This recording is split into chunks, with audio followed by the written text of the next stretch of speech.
오늘 말씀의 제목은 은혜에 잇대어 살기, 잇대어 산다라고 하는 말은 은혜와 함께 하는 이 은혜에 뭐랄까요, 붙어서 사는 그런 것을 의미하지요.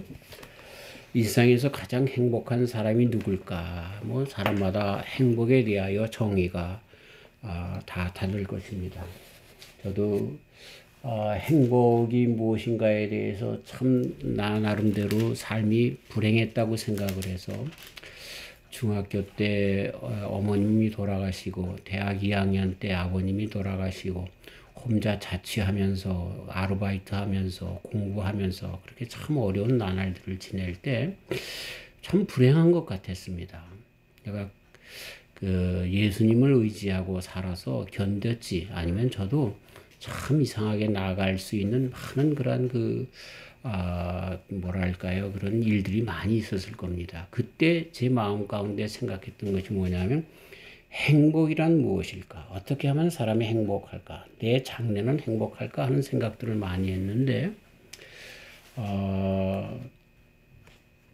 그래서 그때 읽었던 책이 버틀란드 러셀이라고 하는 사람이 The Conquest of Happiness라고 하는 책이었습니다. 영어로 된 책인데 어렵지만 열심히 사전을 찾아가면서 읽었던 그런 기억이 납니다. 근데 뭐 별로 그렇게 뭐 무슨 뜻인지 몰라서도 그랬겠지만 그렇게 닿질 않았어요. 그런데 내 마음 가운데 행복이 찾아온 경험을 한 적이 있습니다. 그 이후로 끝까지 행복하려고 하고 행복합니다라고 고백할 수 있습니다. 그것은 바로 신학교 2학년 때에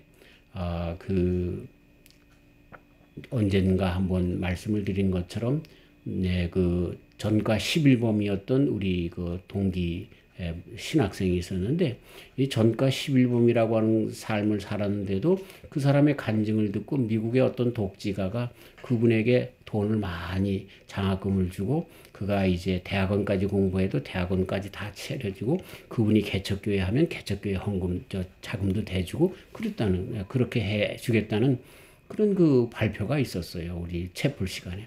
그 이야기를 듣고요, 내가 너무나 화가 난 거예요. 나는 우리 어머니가 다른 사람들에게 욕하는 걸 아주 싫어해서 어머니 마음에 들려고 욕을 잘 안 했어요. 욕은 요새 많이 늘어요. 왜냐하면 어머님이 안 계셔서 그런 것 같아. 근데 어쨌든 옛날에는요, 이 자식도 못했어요. 해병대에 제가 출신인데 해병대에서 매를 맞은 이유 중에 하나가 욕 못한다고, 쌍소리 못한다고, 너가 무슨 해병대냐, 그 정도로 제가 참 착한 사람이었어요. 그랬죠. 정말로 남의 것 도둑질 하지도 않았죠. 도둑질 한번 국민학교 때 했다가요, 그것 때문에 내가 마음이 얼마나 안타까워서 그 집에 가서 며칠 동안 일을 해줬는지 몰라요. 예. 자, 어쨌든 그렇게 살아온 나인데 왜 그렇게 등록금을 낼 때만 되면 힘든지 몰라. 그래가지고 내가 하나님 앞에 가서 따진 거예요. 나는요, 이렇게 착한 사람이었는데 왜 하나님께서 나를 이렇게 아직도 어렵게 하고 3학년 4학년 아직 남았는데 이걸 어떻게 공부해야 될지 모르겠다고. 나도 이제부터 학교 때려치고 나가서 깡패짓 하다가 전과 2범 되고 3범 되고 다시 들어와서 할 텐데 그러면 그때 돈 주시겠어요? 그러고 내가 하나님 앞에 기도했다니까요. 깡짜를 부렸다니까요. 정말 처절했습니다. 내 신세가 너무나 불행했기 때문에 처절했습니다. 그렇게 그 오후에 있는 모든 수업을 빼놓고 기도실에서 나 혼자 댕굴댕굴 굴러가면서 기도할 때 하나님께서 나에게 음성 주시는데, 그 음성이 뭐냐면 내가 내게 준 은혜가 족하다라고 하는 이 말씀이었습니다. 마치 바울 사도님께서 고린도전서 12장에서 고린도후서 11장에서 정말 그 자기의 육체에 가시가 있는데 이것 때문에 3번 그렇게 기도했는데, 그런데 내 은혜가 내게 족하다 말씀하신 이 말씀 때문에, 그쵸? 정말 다 모든 그런 것을 정말 잊어버리고 또 은혜 가운데 감사하면서 살게 됐다라고 하는 고백과 같은 고백이 저에게도 있게 되었습니다. 이 행복은요, 어떻게 오는 줄 아세요? 돈이 많아져서 오는 게 아니에요. 그때 내가 장학금을 받아서 생겨지는 게 아니에요. 정말 아주 예쁜 아가씨를 만나서 생겨지는 것도 아니에요. 행복은요, 내가 은혜를 받았구나. 과거에 은혜를 받았으며 지금도 은혜를 받고 살고 있으며 앞으로도 은혜 가운데 사는구나 라고 하는 것을 깨달을 때에 진정 행복한 사람이 되는 거예요. 아멘. 이건 진짜 아멘 하셔야 됩니다. 아멘 하셔야 됩니다. 삶 자체가 은혜임을 깨달을 때에 자 우리가 그냥 믿음이 아니더라도 생각을 해보세요. 날 때부터 부모의 은혜를 받고 살았어요. 선생님들의 은혜를 받고 살았어요. 친구들의 은혜를 받고 살았어요. 또 그 누군가 친척의 또는 많은 사람들의 도움의 은혜를 받고 살았다는 거예요. 그걸 아멘. 깨달을 때에 그 사람 행복한 사람이에요. 아멘. 그리고 이렇게 행복한 사람들은요. 그 행복을 나눠줄 수 있는 사람이 자동적으로 되어집니다. 아멘. 문제가 뭔지 아세요? 그렇게 은혜를 받았는데 그 은혜를 다 인마에 할 때에 그런 파렴치한 사람들이요. 그런 사람들은 참 구역질이 나죠. 표현이 좀 내가 좀 심한지 모르지만 참 인간답지도 않고 개만도 못한 개도 은혜를 갚는데 개만도 못한 사람 그건 인간이 아닌 거죠. 예. 그래서 여기 오늘 말씀이 뭐냐면 은혜에 잇대어 살기. 우리는 은혜 받았어요. 그래서 사는 거예요. 행복해요. 아멘. 그 은혜가 뭔지를 말씀드릴 거예요. 그러면 어떻게 살아야 돼요? 그 은혜에 잇대어 살아야 하는 거예요. 아멘. 우리 인생의 삶의 목표가 뭐가 돼야 돼요? 그 은혜를 갚기 위해서 살아가는 거예요. 아멘. 지금 교회의 문제가 뭐예요? 복음에 대해야만 이야기합니다. 복음이 뭐예요? 나는 죄인이고 죽을 수밖에 없는데 예수님이 나를 구원해 주셔서 내가 살아서 헤헤 할렐루야. 그러면 그 다음에는 뭐가 따라 나가야 되는 거예요? 내가 그러면 어떻게 살아가야 하는가? 네가 정치가로서 군인으로서 또는 목사로서 정말 아버지로서 어머니로서 사회의 직장인으로서 어떻게 살아가야 하는지 은혜에 잇대어 살아가야지요. 그게 없는 거야. 주의 복음이 뭐예요? 복음에 합당하게 살아가는 것으로 끝내 결론이 내야 되는데 그게 없는 거예요. 그걸 안 가르쳐 주는 거예요. 그러니까 이상하게 교회 가면 복만 이야기하는 그런 교회가 잘 되고 말이죠. 하나도 사회에 신경 안 쓰는 그런 교회가 되어진 것이죠.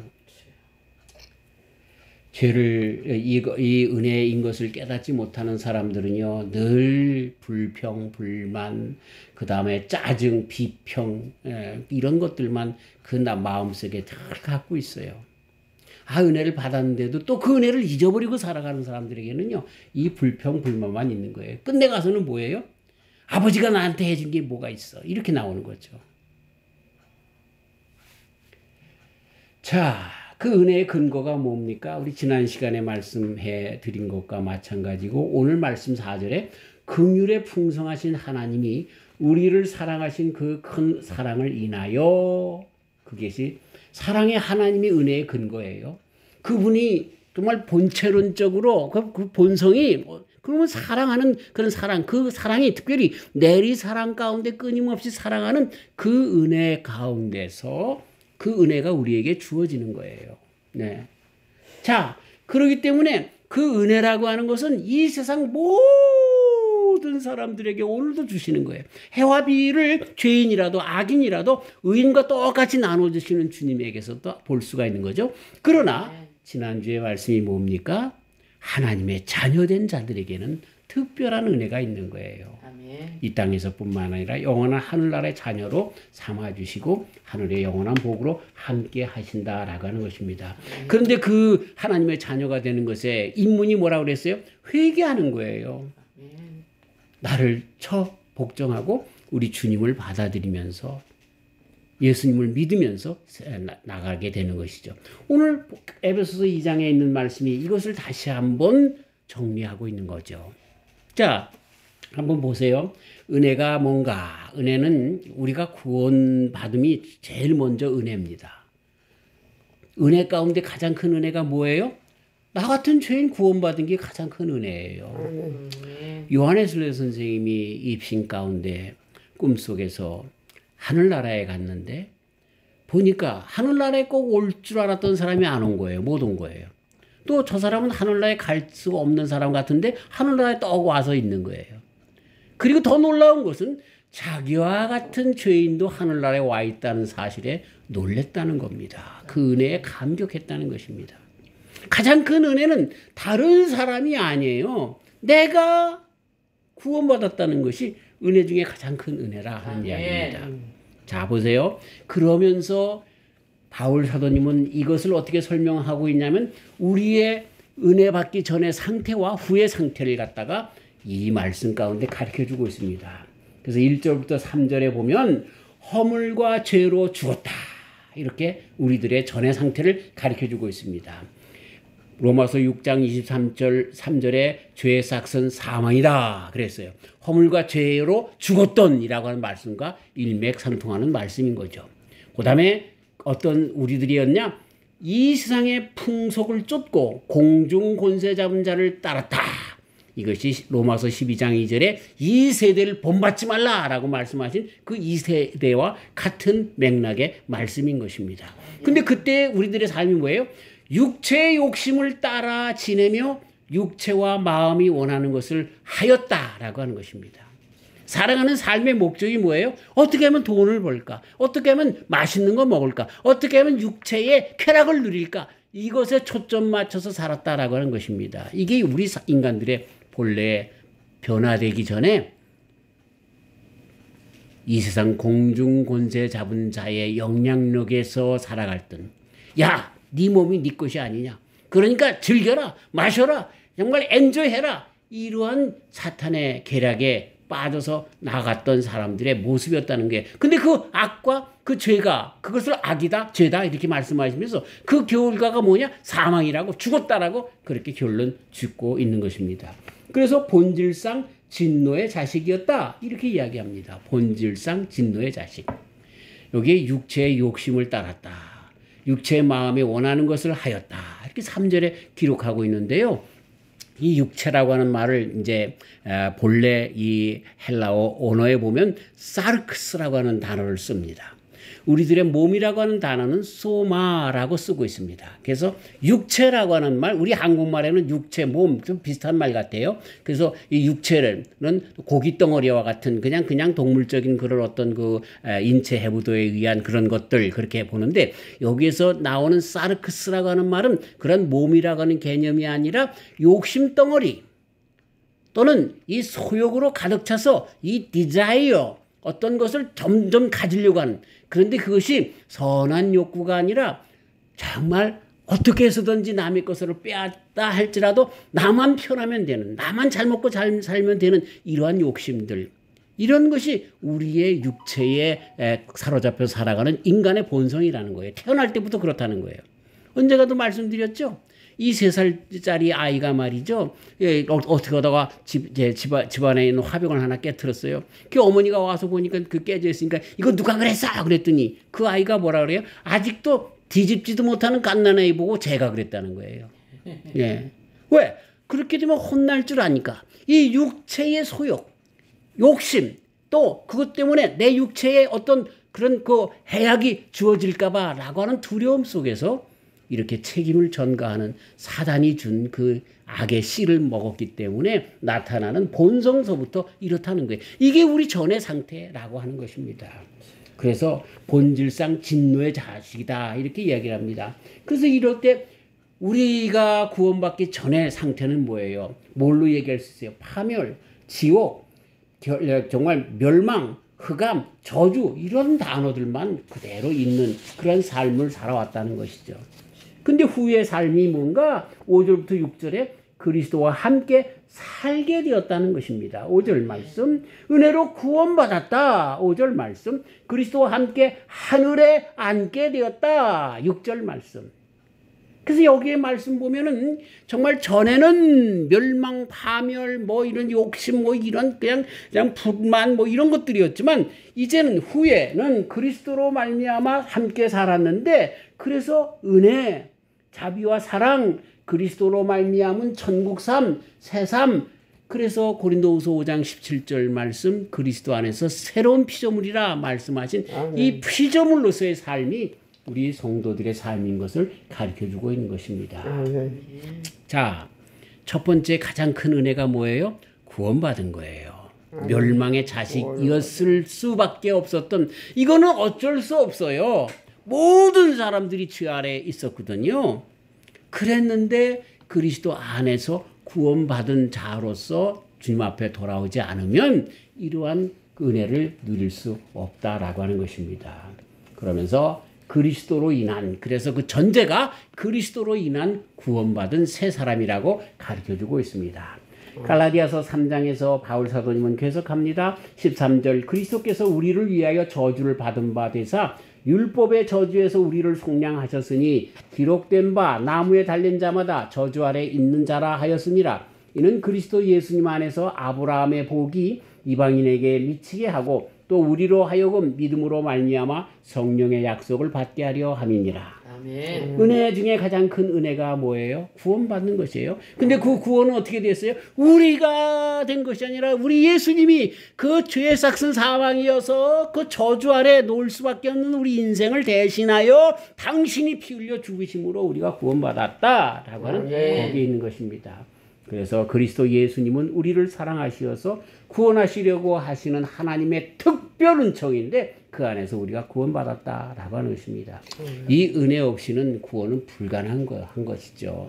그래서 사도행전 4장 12절 다른 이로서는 구원을 얻을 수 없나니 천하 인간의 구원을 얻을 만한 다른 이름을 우리에게 주신 일이 없음이니라 하였더라라고 하는 것입니다. 다른 사람들이 아무리 정말 도덕적으로 정말 윤리적으로 완전하려고 해도 그런 것을 이룰 수가 없다라고 하는 것입니다. 죄에 쌌은 사망, 그 사망은 그 피인데 피를 대신하는데 그래서 우리가 율법에 보면 구약의 제사를 지내는데 1년에 한 차례씩 대속죄일이 있어서 소를 잡아서 그 피를 대신하여 지성소에 뿌리면서 그 죄를 사함을 받았는데 그걸 매년 해야 되는 거예요. 또 자범죄를 질 때마다 또 그런 죄를 지었을 때마다 또 염소를 드리고 비둘기를 드리면서 피를 갖다가 드리면서 그렇게 구속함을 받아야 되는데 왜?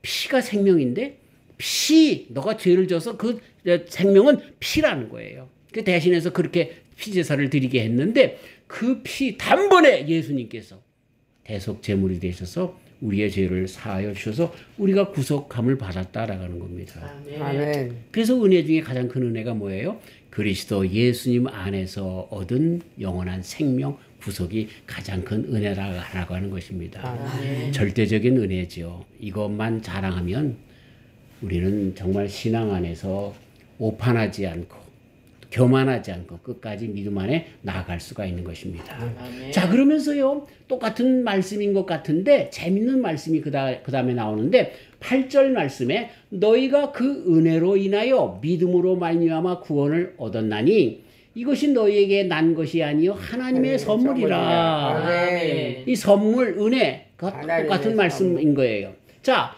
여기에 그 은혜를 어떻게 받아요? 믿음으로 받게 된다는 거예요. 아멘. 근데 그 믿음이 뭐예요? 그 은혜로 인하여 우리에게 주신 믿음이라는 거예요. 아멘. 그러니까 하나님께서 주신 가장 큰 은혜는 뭐예요? 구원. 근데 구원. 두 번째 거기에 버금가는 것은 뭐예요? 우리에게 은혜의 믿음의 은혜를 주셨다는 거예요. 아멘.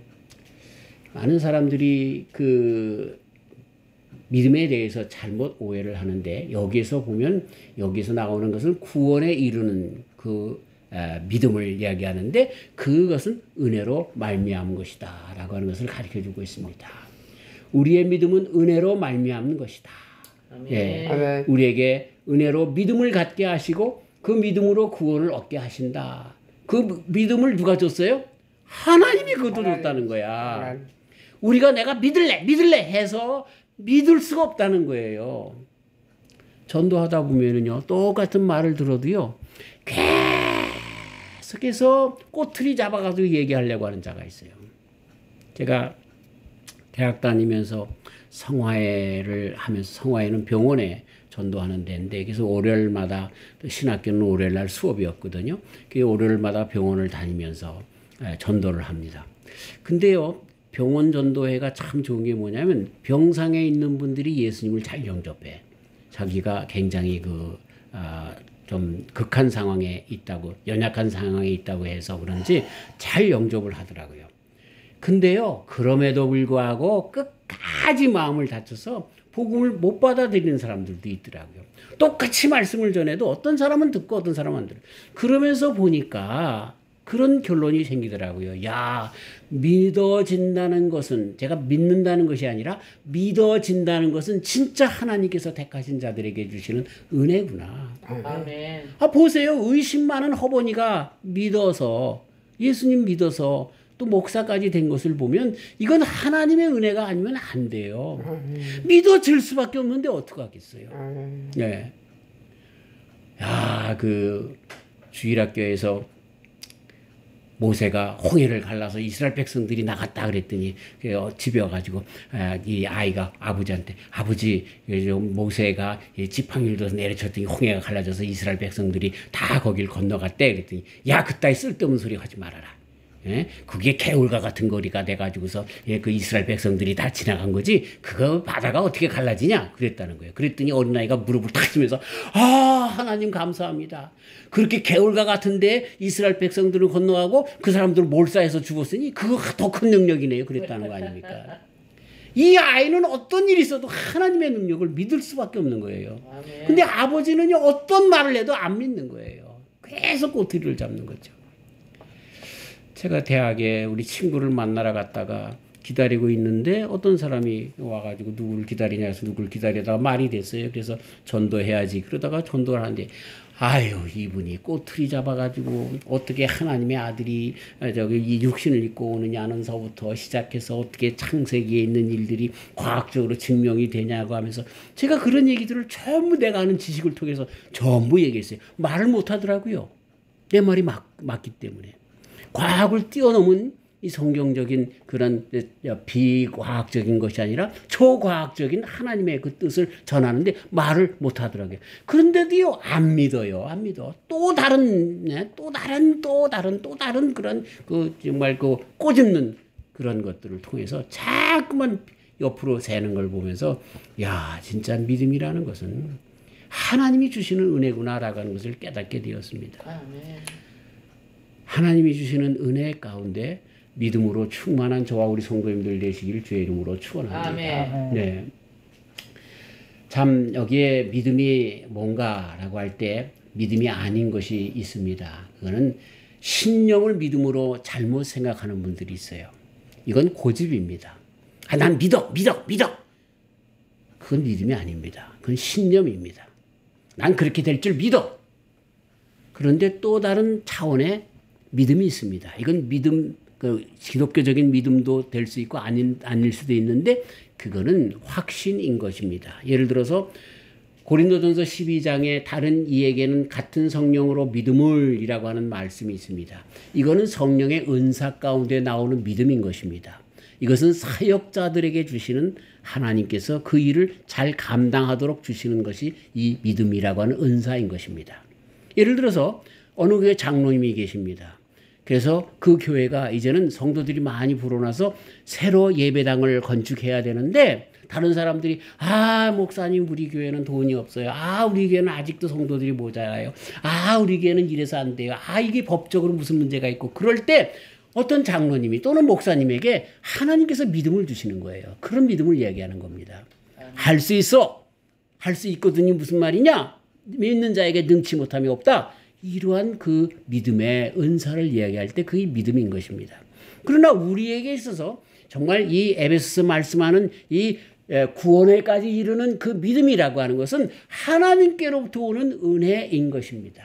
하나님이 주신, 그래서 믿을 수밖에 없는, 그런데 그 누구를? 예수 그리스도, 나를 위하여 십자가에 달려 돌아가셨다는 그 믿음을 믿을 수밖에 없는 그 믿음을 이야기하는 것입니다.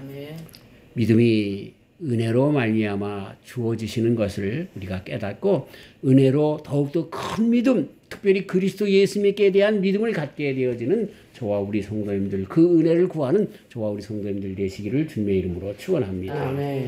자, 그렇기 때문에 그 믿음을 위하여 어떻게 해야 됩니까? 우리는 내 자신이 내가 주인이 되어서 내가 먼저 생각하고 판단하고 하려고 하는 내 중심적인 이것을 주님 앞에 내려놔야 됩니다. 그것이 뭡니까? 그것이 바로 회개인 것입니다. 주님에게 완전히 돌아오려고 하는 그런 것을 주님 앞에 내어놓을 때, 회개할 때 그 우리들의 빈 마음에 주님께서 은혜를 주시는데, 그 믿음의 은혜, 그리스도로 말미암는 은혜, 성령으로 말미암는 은혜를 주시는 것입니다. 네. 자, 이제는 두 번째 파트면서 오늘 말씀의 주제로 들어갑니다. 그게 뭡니까? 그렇다고 하면 은혜에 잇대어서 살아가야 하는 것입니다. 제가 소개에도 말씀드렸어요. 제일 세상에서 얄체 같은 사람이 누구예요? 은혜를 망각하는 배은망덕이라고 하는 말. 그 사람들이 제일 얄밉습니다. 성탄절기가 됐어요. 며느리가 시아버지한테 전화합니다. 아버님 잘 지내셨어요? 오냐? 이번 성탄절기에 저희 집에 좀 오시겠어요? 그러니까 그래? 웬일이냐? 너희들이 한 번도 부르지 않더니? 그래 가마. 그랬더니 다른 게 아니고요. 우리 그 남편이 성탄절기하고 연말연시 휴가를 맡았는데요. 저하고 남편하고 동남아 여행 가려고 그러는데 우리 집에 개가 있는데 와서 개 좀 봐주세요. 실제로 있는 일들입니다. 요즘. 부모를 개만도 못하게 여기는 세대가 됐어요. 예? 자기네들이 잘나가지고 그렇게 된 것처럼. 근데 그 사람들이 교회 잘 다녀요. 그게 무슨 은혜에 잇대어서 사는 겁니까?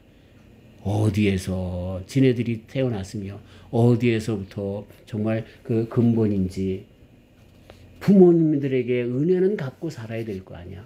개만도 못하게 자기네들 개들 와서 봐달라고 말이죠. 자기네들 여행 가는데 봐달라고 말이죠. 에이, 더 이상 얘기하면 욕이나 나올까 봐. 자, 10절 말씀. 우리는 그의 만드신 바라 그리스도 예수님 안에서 선한 일을 위하여 지으심을 받은 자니 이 일은 하나님이 전에 예비하사 우리로 그 가운데 행하게 하려 하심이라. 왜 우리에게 은혜를 주셨어요? 이제는 네가 그리스도의 전도자로서 그리스도의 화신으로서 그리스도의 향기로서 이제는 그 은혜에 맞게끔 살게끔 너에게 은혜 주어서 구원의 믿음의 그 은혜를 주셨다는 얘기예요. 그러면 이제부터는 어떻게 해야 돼요? 은혜에 잇대어서 살아가야 된다는 거예요. 은혜를 갚으면서 살아가야 된다는 거예요. 이 망나니 같은 놈들아. 예. 8절 말씀. 너희가 그 은혜를 인하여 믿음으로 말미암아 구원을 얻었나니 이것이 너희에게서 난 것이 아니요 하나님의 선물이라. 예. 자, 이런 것으로 정말 하나님의 은혜로 살았으니까 그러니까 너희들이 이제부터 어떻게 살아야 돼요? 갚으면서 살라 하는 이야기예요. 참 어떤 사람들은 그래서 그렇게까지 이야기합니다. 우리가 어린아이 됐을 때 진자리 마른 자리 그렇게 가는 건 부모님의 의무고 그건 책임이고 그렇게 해야지. 근데 하나님은 우리 인간과 비하면 하나님은 아주 절대적인 분이고 아주 무한하신 사랑과 무한하신 능력과 모든 것을 가지고 계신 분이기 때문에 우리가 하나님 앞에 헌금 안 해도 돼. 왜? 나는 아직도 어렵기 때문에. 이런 식으로 믿음을 그렇게 표마하는 자들이 있어요. 근데 성경 말씀은 그게 아니거든요. 뭐라고 가르쳐주고 계세요? 왜 우리를 구원하여 주셨다고? 왜 우리에게 믿음을 주셨다고? 왜 우리에게 은혜를 주셨다고? 죄송합니다만 빼내 먹으시려고. 우리를 통해서 이 인류 역사 가운데 우리가 예수님의 화신이 되어서 계속해서 예수님을 보낼 수 없잖아요. 우리가 성령 안에서 그 예수님의 뜻, 하나님의 사랑의 뜻을 전달하기 위해서 우리 주님께서 우리를 택하여 주셨다는 그런 말씀인 것입니다. 참 너무 우리 성도들이요. 너무 그렇게 그냥 자기 편한 대로 하전인수격으로 말씀을 해석해요. 내가 전도하지 않아도 하나님 구원할 사람은 다른 사람을 통해서 구원한다는 얘기예요. 그래? 그럴지 모르지. 그렇게 하시지. 마치 모르드게와 에스더 모습처럼 말이죠. 네가 지금 왕후가 되어서 지금 우리 유대인들이 다 멸망당할 것인데 그때 다 멸망당해 너만 산다고 한다고 하면 하나님께서 유대인들을 다른 방법으로 구원하실 것이다. 그렇지만 그때 가서 너는 어떻게 될 것인가 한번 생각해 봐라. 예? 그게 우리에게 주시는 이 세대의 사명을 안고 살아가는 성도들에게 주시는 그런 말씀이다라고 하는 것입니다. 그렇기 때문에요. 기독교인들은요. 세상 정치에 관심을 가질 수밖에 없어요. 세상 사회 질서에 대해서 사회 법에 대해서 돌아가는 도덕과 윤리에 대해서 관심을 가질 수밖에 없어요. 왜? 그대로 놔뒀다가는 하나님께서 원하시는 세상이 아니기 때문에 그래요. 우리가 빛과 소금으로 살라고 말씀 주님께서 주셨잖아요. 그렇죠? 말씀 읽어주지 않아도 되죠? 마태복음 5장 13절 너희는 세상의 소금이니 소금이 만일 그 맛을 잃으면 무엇으로 짜게 하리요? 후에는 아무 쓸데없어 다만 밖에 버려 사람에게 밟힐 뿐이라 너희는 세상의 빛이라. 아멘. 산 위에 있는 동네가 숨기지 못할 것이요 사람이 등불을 켜서 말 아래 두지 아니하고 등경 위에 두나니 이러므로 집안 모든 사람에게 비추느니라. 이같이 너희 빛을 사람 앞에 비추게 하여 아멘. 저희로 너의 착한 행실을 보고 하늘에 계신 너희 아버지께 영광을 돌리라. 너 구원받았으니 감사하며 해하면서 남은 여생 살다가 천국 가라. 그 말이 아니에요. 네가 소금과 빛의 역할을 세상에 감당해라. 네가 크리스찬이다. 네가 예수님의 전달자다. 네가 하나님의 사랑을 받은 자로 하나님의 그 축복을 전할 자다. 가르쳐주고 있는 거예요. 소금이 뭡니까? 세상의 부패를 방지하는 것 아닙니까? 소돔과 고모라성에 의인 10명이 없어 죽었는데 다 멸망당했는데 그 10명과 같은 존재가 되라는 얘기 아닙니까? 세상이 다 정말 그렇게 나가는 데 대해서 그렇게 정말 이런 들었다리 저런 들었다리 가만히 놔두는 존재가 성도가 되어서는 안 된다는 거예요. 예. 그 다음에 빛이라는 거예요. 그리스도의 말씀을 비추는 자로서의 사는 삶, 진리와 공의와 정의를 위해서 살아가는 삶이 우리 성도들의 그래서 뭔가 사회에 대해서 일침을 가하고 잘못되는 정치에 대해서 일침을 가하는 거 이것이 주님께서 해주시는 성도들에게 은혜에 밑되어 살아가는 삶이라고 가르쳐주는 거예요. 마태복음 7장 21절에 뚜렷합니다. 나더러 주여 주여 하는 자마다 천국에 다 들어갈 것이 아니요 다만 하늘에 계신 내 아버지의 뜻대로 행하는 자라야 하리라. 그 뜻대로 행하는 것이 뭐예요? 그 전에 말씀하신 빛과 소금의 역할을 담당하는 자로서의 살아가는 삶 그거예요. 네. 그렇게 살아가는 삶을. 그러니까 나는 믿어요 라고 하면서 하나님의 뜻대로 모든 게 될 거예요. 가만히 있는 삶 그것이 은혜에 잇대어 살아가는 삶이 아니라는 거예요. 왜 이스라엘 백성들이 망할 때 그냥 하나님이 알아서 구원해 주시겠지 가만히 있었어요. 이사야라고 하는 선지자가 나왔어요. 예레미야라고 하는 선지자가 나왔어요. 이놈들아 이러다간 다 멸망당해 눈물로 호소하면서 이끌어갔어요. 그들이 잘못했나요? 하나님의 능력을 무시했나요? 아니죠. 은혜에 잇대어 살아갈 수밖에 없는 삶을 살아가는 성도의 삶이기 때문에 그런 거예요. 성도는 천국에 이르기까지 은혜로 이 세상에서 주님의 예언자로 살아가야 합니다. 세상의 모든 분야에서 기독 정신을 내뿜으면서 살아가야 하는 것입니다. 정치, 경제, 사회, 도덕, 철학, 윤리, 교육, 가정 등의 모든 구석에서 주님의 영향력을 보이며 살아가야 할 존재다라고 하는 것입니다. 자, 말씀을 마칩니다. 사랑하는 저와 우리 성도님들 이제부터 남은 여생 은혜를 다시 한번 확인하면서 살아가는 저와 우리 성도님들 되시길 주의 이름으로 축원합니다. 그 은혜는 첫 번째 은혜가 뭐라고요? 구원받았는가라고 하는 문제예요. 구원이 가장 큰 은혜예요. 누가 뭐라고 해도 이건 빼놓을 수 없는 거예요. 그 다음에 두 번째는 뭐라고요? 예수님을 믿는 믿음이 있는가? 내 속에 질문하면 되는 거예요. 네. 내가 성경을 믿어도 그 속에 예수님을 믿는 것이 아니라 다른 그 어떤 것을 믿는다라고 하면 그건 잘못된 거죠. 근데 그것이 어떻게 온다고요?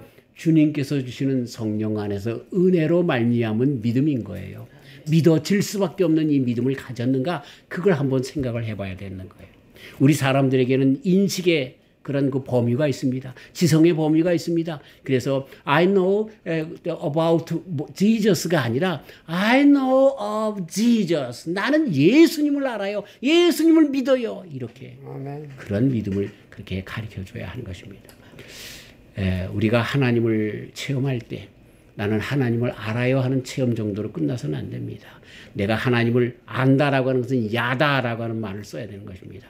아담이 이브를 알매라고 할 때 야다를 씁니다. 이 성적인 그런 것을 의미하는 것처럼 많은 사람들이 폄하시키는데 그 정도가 아니라 이렇게 정말 부부가 한 몸이 돼서 아는 것처럼 하나님과 그렇게 아는 것을 그렇게 이야기하는 것입니다.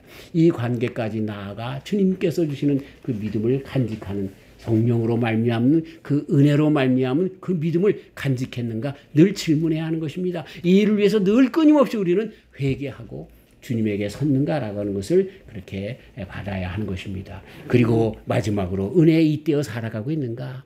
은혜로 은혜되게 하는가? 아니면 은혜 받았는데 개나 좀 봐주세요라고 하는 그런 그냥 불효자식처럼 후레자식처럼 그렇게 내가 하나님께 대하여 그러지는 않는가 하는 삶을 한번 생각해 보면서 이건 제가 말씀드린 것처럼 율법적인 삶을 얘기하는 것이 아닙니다. 오늘 이 에베소 2장에도 너희가 율법으로 말미암아 구원받은 것이 아니다라고 하잖아요. 우리가 무슨 행위로 구원받은 것이 아니라고 말씀하잖아요. 그러나 우리는 예수님으로 말미암아 구원받았어요. 그렇다고 하면 그 은혜를 갚는 삶으로서 점점 우리의 삶이 예수님 대신해서 예수님이 십자가에 달려 돌아가신 것처럼 우리의 삶을 다 나눠주면서 살아가는 삶으로 은혜에 잇대어 살아가는 거예요.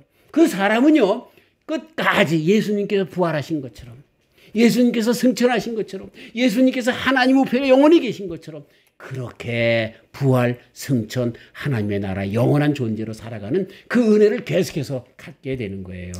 은혜를 입마에 포켓하는 사람들은 그 은혜를 잊어버려요. 그리고 교만해져요. 바리새인처럼 돼요. 이렇게 저와 우리 성도님들은 은혜에 잇대어서 살아가는 귀한 종들 다 되시기를 주님의 이름으로 축원합니다. 아멘. 주님 감사합니다. 잘 에베소서 2장에 있는 말씀을 통해서 해설해 주시니 감사합니다.